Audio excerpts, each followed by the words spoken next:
안녕하세요. 미세먼지 먹고도 잘 사는 법의 저자 한의학 박사 이준우입니다. 사랑은 터치라는 말이 있습니다. 그 터치도 잘하면 건강에 도움이 될 수 있다는 이야기를 이번 시간에 해볼까 합니다. 보통 사람이 이쁘게 보이면 쓰담쓰담 합니다. 이 쓰다듬는 것도 알고 보면 마사지 기법의 한 종류입니다. 보통 마사지 기법에는 쓰다듬는 거, 문지르는 거, 주무르는 거, 또 누르는 거, 잡아 당기는 거, 요렇게 말아 들어가는 거, 꼭 꼬집어 들어가는 것, 팔 같은 걸 꺾는 것 등등으로 사실 손이나 기구로 인체를 문지르거나 만지는 모든 기술은 마사지 기술에 들어갑니다. 그 기술로 근육을 눌리거나 아니면 관절을 조절하는 것, 이런 것들은 카이로프락틱이나 아니면은 추나에서 주로 다루지만, 이것도 대체적인 구분만 있지 뭐 여기가 추나니 여기가 이까지가 카이로프락틱이니 이런 경계는 없습니다. 특히 내장기를 조절하는 추나 같은 경우에는 쓰다듬는 정도의 자극부터 그 기공의 영역까지 다 포함이 되어 있습니다. 사람들은 몸에 이상이 생기면 어떤 것이든 한 번에 탁 낫기를 바라면서 또 굉장한 뭔가를 해야, 수술 같은 걸 해야 치료가 되는 것으로 생각하는 분들이 보통 일반적입니다. 그러나 치료에는 대원칙이 있습니다.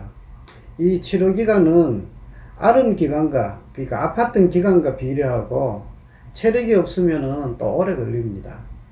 특히 체력이 약할수록 이 강한 치료는 할 수가 없는데, 한다면은 오히려 더 악화될 가능성도 높아집니다.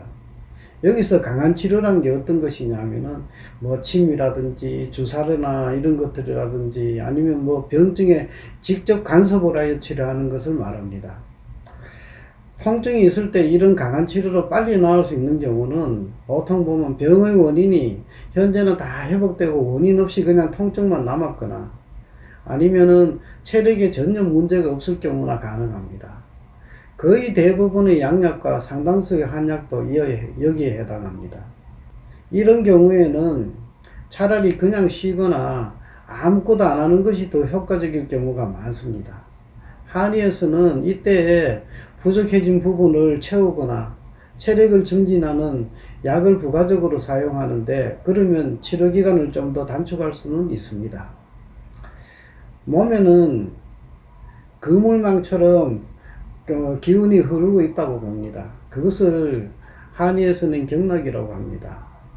아마 처음에는 부딪힌 데 이런 데 아픈 데를 본능적으로 이리 주무르다가 만지면서 그 치료 효과를 만지니까 좋구나 해서 그런 데서 아마 시작을 했을 겁니다. 그것이 점점 발달을 하여 이제 혈도 나오고 이제 경락도 나왔다고 봅니다. 경락의 이론도 참으로 여러 가지가 있으며 아직도 연구 중이지만은 과학적으로는 정확하게 이것이다 라고 밝혀진 것은 아직 없습니다. 과거 북한의 김봉환이라는 학자가 봉환학설을 내세우면서 모세혈관, 림프관에 이어서 경락도 발견했다는 이야기를 한 적도 있지만 후속 연구에서 유야무야 되었던 적이 있습니다. 요즘은 이 근막의 반사라든지 아니면 내신경의 전달 경로나 그 자극의 전도되는 코스라든지 이런 것들로 여러 가설이 있기는 있는데 서로 보완적일 수는 있지만 아직 한 가지로 딱 결정되지는 않았습니다. 인체에 흐르는 경맥으로는 크게 봐서는 12경맥과 기경팔맥 정도가 아마 그래도 제대로 된 경락의 개념일 겁니다만, 워낙 무협지나 민간에서 도는 이야기에 너무 심한 것도 많고 오해도 많아서 여기서는 대체적인 개념만 한마디 해볼까 합니다. 인체를 자연계로 봤을 때 이 12경맥은 흐르는 강물에 해당한다고 생각하면 됩니다. 실제로도 이 12경맥은 12수, 즉 중국에 흐르는 12개의 대표적인 큰 강물에서 나왔습니다. 이 그 큰 강물에 들어가는 그 세상에 퍼져 있는 수많은 지류가 있는데, 이것을 락맥이라든지 세맥, 그러니까 솔락이라고 하죠. 그렇게 이야기를 하고 있습니다.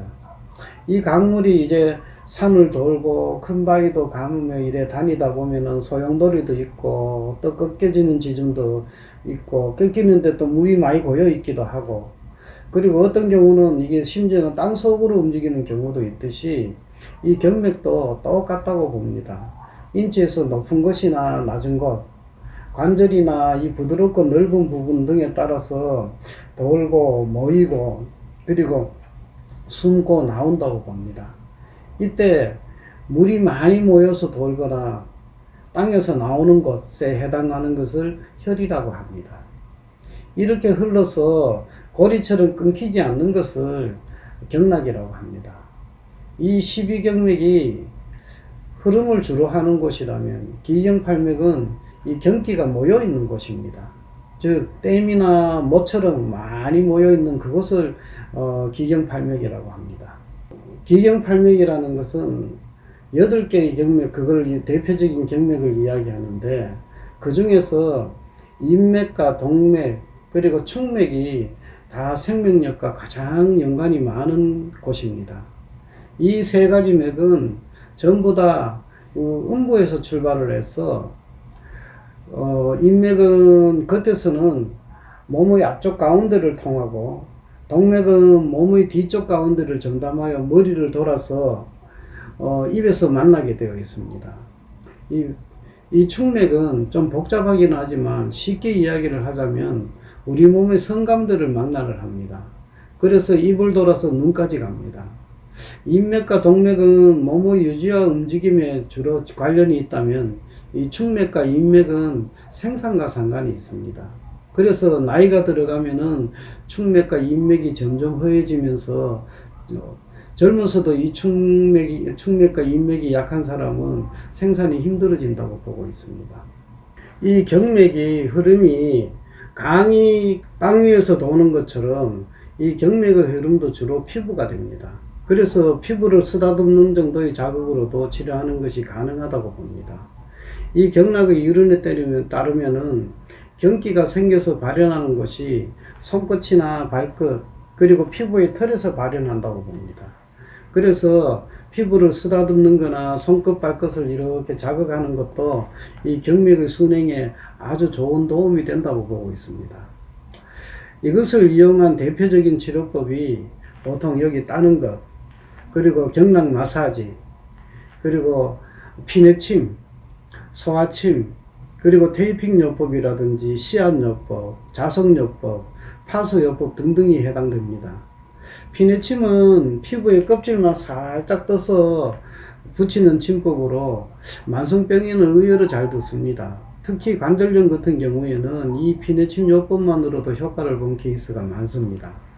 우리나라에서는 또 할머니들이 손주가 배탈이 나갔거나 아니면 그냥 아프거나 열이 날 때 배를 거친 손으로, 할머니 손으로 이 손 내 손이 약손이다 하면서 배를 슬슬 쓰다듬어 주는데 보통 신통한 효과가 있죠. 그런데 이것이 일본에서는 한 가문의 전문 분야가 되어 소아침법으로 내려오고 있다는 이야기도 있습니다. 그래서 이 피부를 단련시키는 것도 아주 훌륭한 건강요법이라 할 만합니다. 피부 단련하는 법의 가장 대표적인 예가 건포마찰이나 냉수마찰 등이 대표적이지만은 사실 가려움은 끓는 것도 해당됩니다. 체력이 약한 사람의 경우에는 보통 침이 효과적이지 못할 경우가 많습니다. 침을 맞으면 오히려 더 악화가 되거나 기운을 못 차립니다. 그런 분들은 보통 보면은 흔히 땀이 좀 별로 안 나거나 피부가 건조하면서 피부끝만 좀 질긴 느낌이 있습니다. 마치 묽은 죽이 식으면은 위에 막이 생기잖아요. 그런 것처럼 그런 느낌의 피부를 가진 분들이 보통은 해당이 됩니다. 이런 분들한테는 그나마 이렇게 스스 쓰다듬는 치료가 상당히 효과적일 때가 많습니다. 특히 피부가 건조하고 심하면은 가려움을 느끼는 분들한테도 참으로 좋지만 심해서 헐 정도의 사람은 약을 써야겠지요. 몸에서 통증이 부드럽고 넓은 부분에 생기면은 근처에 접히는 부분을 이렇게 쓰다듬어 주면은 통증이 잘 가시게 되어 있습니다. 예를 들어 체력이 약하신 분이나 노인들의 허벅지 안쪽, 요 보통 보면은 요런 자리에 해당됩니다. 그런 분들의 통증이 까닥 모를 통증이 있다면은 이 서해부에 이쪽과 무릎의 안쪽 이쪽을 쓰다듬어 주고 침을 아래 위로 놔주면은 통증이 잘 잡힙니다. 물론 집에서는 침을 놓을 수는 없겠지요. 그러면은 그냥 만져주기만 해도 효과가 상당합니다. 나이가 들어가면은 강물이 마르듯이 점점 경락도 비는 곳이 많아지며 그래서 가려워지거나 통증이 생기게 되어 있습니다. 이때 통증이 이런 식으로 생긴 것은 병원에 간다고 낫는 것이 아닙니다. 차라리 서로 쓰다듬고 만져주는 것이 오히려 더 효과가 좋습니다. 경락의 유주는 세밀하게는 뭐 상당히 복잡하지만은 대충 이 정도만 알아도 됩니다. 가슴에서 팔의 안쪽으로 통해서 손바닥 쪽으로 가서 손가락으로 가서 이 손등을 통해서 팔 뒤쪽으로 어깨 쪽으로 가서 얼굴이나 머리 쪽으로 가고 이 얼굴이나 머리에서 다시 몸통의 앞쪽이나 뒤쪽으로 이래 와서 다리의 바깥쪽을 통해서 발끝으로 갑니다. 그리고 발끝에서 다리 안쪽을 통해 가지고 올라와서 이 복부로 이렇게 올라와서 가슴에서 끝이 나면은 보통 이렇게 한 바퀴 돈다고 보는데, 이 통증이나 있을 때 이럴 때는 이 경락의 유주를 따라서 만져야 되는데 이게 쉽지가 않습니다. 그래서 내외 구분 없이 그냥 팔 손끝이나 발끝에서 이 팔뚝으로 쭉쭉 몸통 쪽으로 위로 쓰다듬어 주는 것도 상당히 의미가 있습니다. 그리고 이런 접치는 부분은 이 횡으로 이렇게 만져주는 것이 좋습니다. 이것은 왜 횡으로 이렇게 만져야 되냐 하면은, 만져보면은 횡으로 만지는 것이 아래 위로 만지는 것보다 훨씬 편합니다. 그리고 통증도 잘 잡힙니다. 그리고 사람에 따라 가지고 기운이 서로 다르기 때문에 이렇게 만져주면서 서로 피드백을 하는 것이 좋습니다. 아, 나는 거기는 좋지 않아, 아니면 거기는 좋아, 이런 식으로요. 그러나 이러한 모든 방법보다 더 중요한 것은 만지는 사람이 얼마나 마음이 얼마나 충실하냐에 달려 있습니다. 즉 방법보다 더 중요한 것이 정성입니다. 이 정성은 만져주는 사람이나 받는 사람 둘 다에 꼭 필요합니다. 경락에 전문적인 지식이 없어도 좋으니 부부나 가족끼리 정성스럽게 서로 쓰다듬고 만져주기만 해도 건강 유지에 좋으니 서로 많이 만져줄 수 있기를 바랍니다. 감사합니다.